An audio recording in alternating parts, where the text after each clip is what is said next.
ലോക്സഭാ തെരഞ്ഞെടുപ്പിൻ്റെ 5 ഘട്ടങ്ങൾ പൂർത്തിയായപ്പോഴേക്കും തോൽവി മണക്കുന്ന BJP അടവ് പൂർണ്ണമായും മാറ്റിയിരിക്കുന്നു.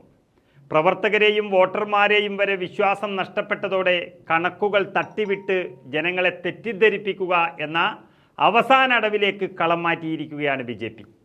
മുസ്ലിങ്ങളെ അധിക്ഷേപിച്ചും രാഹുൽ ഗാന്ധിയെ പുലഭ്യം പറഞ്ഞും കെജ്രിവാളിനെ അറസ്റ്റ് ചെയ്തുമൊക്കെ നടത്തി നോക്കിയ BJP മോദിയും എല്ലായിടത്തും പരാജയപ്പെട്ടപ്പോൾ 5ാം ഘട്ടത്തിലുണ്ടായ തിരിച്ചടി BJPക്ക് ചെറിയ അപകട സൂചനയല്ല നൽകിയിരിക്കുന്നത്.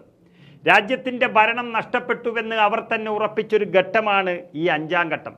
കാരണം 90% സീറ്റുകളും കയ്യിലുണ്ടായിരുന്ന BJP മുന്നണിക്ക് പകുതിയോളം സീറ്റുകൾ ഈ 5ാം ഘട്ടത്തിൽ UPയിൽ തന്നെ നഷ്ടപ്പെടുമെന്ന റിപ്പോർട്ട് പുറത്തു വന്നതും മഹാരാഷ്ട്ര കൈയൊഴിഞ്ഞതുമെല്ലാം BJPയുടെ പ്രതീക്ഷ 5ാം ഘട്ടത്തിൽ തന്നെ തീർന്നിരിക്കുന്നു. അതോടുകൂടിയാണ് BJP പുതുതായി ചില പൊടിക്രിയകൾ പരീക്ഷിക്കാൻ ആരംഭിച്ചത്. അതായത് ചാണക്യ തന്ത്രങ്ങൾ നിർത്തി ഇനി ജ്യോതിഷ തന്ത്രമാണ് BJP പരീക്ഷിക്കുന്നത്. തന്ത്രങ്ങൾ പയറ്റിയോ വികസനങ്ങൾ പറഞ്ഞോ വിജയിക്കാനുള്ള എല്ലാ അവസരങ്ങളും സമയവും അവസാനിച്ചിരിക്കുന്നു.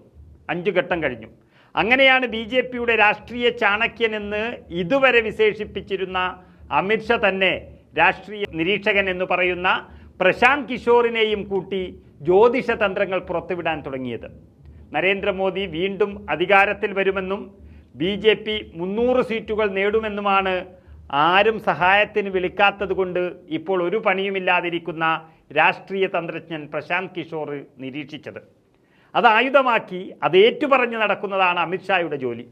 ദേശീയ മാധ്യമത്തിന് നൽകിയ ഒരു അഭിമുഖത്തിലായിരുന്നു പ്രശാന്ത് കിഷോർ ഇക്കാര്യം വിശദമാക്കിയത്. അദ്ദേഹം തന്നെ പറയുന്നത് 370 സീറ്റുകൾ തനിച്ച് നേടുന്നത് BJPക്ക് അസാധ്യമാണെന്നും എന്നാൽ 300 സീറ്റുകൾ ഉറപ്പാണെന്നും പ്രശാന്ത് കിഷോർ പറയുകയാണ്. അപ്പോൾ തന്നെ മോദി പറഞ്ഞത് തട്ടിപ്പാണെന്ന് പ്രശാന്ത് അവിടെ ഉറപ്പിക്കുന്നു. പ്രധാനമന്ത്രിക്കെതിരായി വലിയ രീതിയിൽ ജനവികാരമില്ലെന്ന് പ്രശാന്ത് കിഷോർ പറയുന്നുമുണ്ട്. അതായത് കുറച്ച് ദിവസമായി മാധ്യമങ്ങൾ ശ്രദ്ധിക്കുന്നവർക്കൊക്കെ മനസ്സിലാകും BJP ജയിക്കും, തമിഴ്നാടും ആന്ധ്രയും ബംഗാളുമൊക്കെ പിടിക്കുമെന്നൊക്കെ ആരും ചോദിക്കാതെ തന്നെ ഈ പ്രശാന്ത് കിഷോർ ഇങ്ങനെ പറഞ്ഞുകൊണ്ടിരിക്കുകയാണ്. അതിനർത്ഥം തെരഞ്ഞെടുപ്പിൻ്റെ PR വർക്ക് അല്ലെങ്കിൽ സ്ട്രാറ്റജിക് അനലിറ്റിക്സ് എന്നൊക്കെ പറയുന്ന രഹസ്യ സ്വഭാവമുള്ള പ്രവർത്തനങ്ങളിൽ നിന്നൊക്കെ മാറി സൂത്രത്തിൽ BJPയുടെ പരസ്യ പ്രചാരകനാകുകയാണ് പ്രശാന്ത് ചെയ്തിരിക്കുന്നത്. അങ്ങനെ ഒരു ഗതികേടിലാണ് BJP.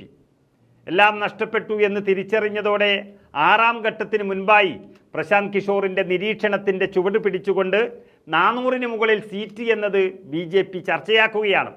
റാലികളിൽ ഈ ലക്ഷ്യം മുൻനിർത്തിയാണ് അമിത്ഷായുടെയും പ്രചരണം പുരോഗമിക്കുന്നത്. 5 ഘട്ടം എത്തുമ്പോൾ തന്നെ 310 സീറ്റ് കിട്ടിക്കഴിഞ്ഞുവെന്നും BJP അധികാരത്തിലെത്തുമെന്നുമൊക്കെ അമിത്ഷാ പറഞ്ഞു നടക്കുകയാണ്. എന്നാൽ കിഷോറിൻ്റേത് BJPക്കായുള്ള പ്രചാരണമെന്ന് രാജ്യം തിരിച്ചറിഞ്ഞിരിക്കുന്നു.